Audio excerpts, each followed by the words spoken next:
with players Aiden Sloan, Jerome Morton, Sam Parrish, and Sammy Hernandez. Coach, comments on the double overtime victory? Well, if you're asking questions of why, that it's important for me to get a guy like this. And these guys all get it. They all get it. Because you have certain guys that just sacrifice. And his minutes tonight, his IQ was just so huge for us. And it's not going to show up on the stat sheet based on points. It's going to show up on the stat sheet based on him understanding what he's got to do to come in and help our basketball team at the right moments. And we've always understood that. That's something we've preached all year. And we just want to make sure we included him here. That was a gut check game. I'm proud of our guys. There's just got to be a belief here. It's 11 o'clock game. You had a battle last night. You won how many overtimes is that? I don't know, 3? 2? Sorry, I lost count. But only 2, Coach. Yeah, but at the end of the day, you have to stay with your guys and just keep believing and believe there's a purpose and a faith behind this, that you're going to be deserving. And in the end, these games, I think, are just making us more deserving, and so I'm super proud of them. Okay, questions? Right up front. Coach, you kind of hinted at it, but can you speak to this team's tenacity? Man, they're just tough. Like, if you see them in practice, you would get the competitive drive. Is it too much sometimes? They can be a lot to deal with at times, but it's the fact that they want to win, and they will put that first. As hard as that is for 16, 17, 18-year-old kids, they truly get the ideal of, hey, I want to play for something bigger. And with that, it just brings that energy and toughness that guys will go do whatever it takes to win. And no, I can't say enough about them, honestly. And you missed that free throw at the end of the first half, overtime. How much was that weighing on you or fueling you in the second overtime? Not really at all. I mean, I had hit 4 before that, so I was feeling pretty good about it. Even that one rimmed out, so I didn't really have much worry about my shot. The stress is always there, but like I said yesterday, I was praying, and I've been in that situation the day before, so there was not really much pressure. Aiden, back at you. You're the 6th leading scorer on this team. Obviously, it's not about points with you. It's more assists, getting everybody involved. But some big buckets there in the overtime and the fourth. And just kind of tell me how, maybe that gear switches maybe a little bit when maybe the team needs a bucket or something, and whether you're dishing it off or scoring it yourself. Just tell me a little bit about that. I think probably the most special thing about this team is that we all can go, so whenever other guys aren't hitting, it's not that I don't score because I don't want to. Everybody wants to score, but we got guys stepping up every game. So tonight was just my turn. Next game, it could be somebody completely different. It just depends on what we need. Here in the middle. Coach, they went up 2 there late in the fourth quarter.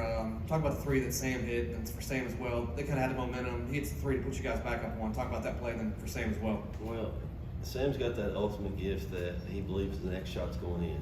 And he's not afraid to shoot it, and he will shoot it. So, I mean, it was a great pass, a great find, and having confidence there to step in and make that shot, it's just tremendous. And, honestly, it was like a slow motion, me watching the ball go up, hoping it just, is it going to go in? But it's just the confident shot that, honestly, in practice, so we do game situations all the time. Now, have we done triple overtime or double overtimes? Not all the time. But we do 2-minute games. We do it probably the last month we do it a ton, where they have to be in situations, and a lot of times these guys are going back and forth head to head, and so it puts a situation where Sam is going against a Jerome, and somebody has to make the play to win. And so to say they're prepared, they honestly are, because it's something they experience, but their competitive drive is what makes the practices where they're experiencing, they get it. Can I make one comment on a guy that I really wanted to? Trent Edwards is the game changer, and what he does defensively is just amazing. What he's done the past 2 days as far as how he can play so many shots. And these guys all get it. These guys, he's unbelievable, man. Like, you guys don't see, like, when his motor goes, he is just so special. And our college one day is going to decide they're going to get a really, really special player, because in about 3 years, people want to look at Trent Edwards and say, wow, I remember him when he was dominating the state tournament. I just didn't know he was going to be that good. Right here on the end. Coach, how did your defense affect Lincoln County shooting in the first quarter, and what did you see in them in the way they fought back? A lot of it was Trent. We were doing a great job of, we didn't have legs then too. I mean, our legs are a little better. We're doing a great job of taking away and making Smith be a little more difficult, not letting him get the basketball as easy. Then we got in foul trouble. Tanner's one of our high IQ defenders. He knows where he's supposed to be, and he's such a great rebounder. But really, we're funneling a lot to Trent and making guys play at Trent. Because what Trent is as all these guys know, they all want to play him one-on-one every day because they know he's such a challenge. And if you have to go with Trent, Trent changes the game for us. And then these guys can do their assignments as far as it's Sam chasing guarding the best ball handler, Aiden guarding the shooter, Jerome guarding a one-on-one player, Sammy and high IQ guy can guard any spot on the floor. Our defense, I think once we got tired and Lincoln kind of got that belief, they hit shot after shot. So I'm just proud our guys kept believing and kept grinding. Okay, final questions here. We'll give the athletes out. Here in the front.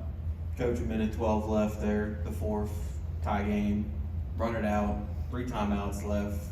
What's your theory in that situation? Is it normally just let them go, or do you usually try to set something up? I've done it all kinds of ways, honestly. At the end of the day, it's really good. And if coaching's living in the moment, it's not like you can sit and say, program yourself, this one will do, this one will do. It's a reaction. And if you have it just thought in your head over and over and just lived in the moment, it's a dream.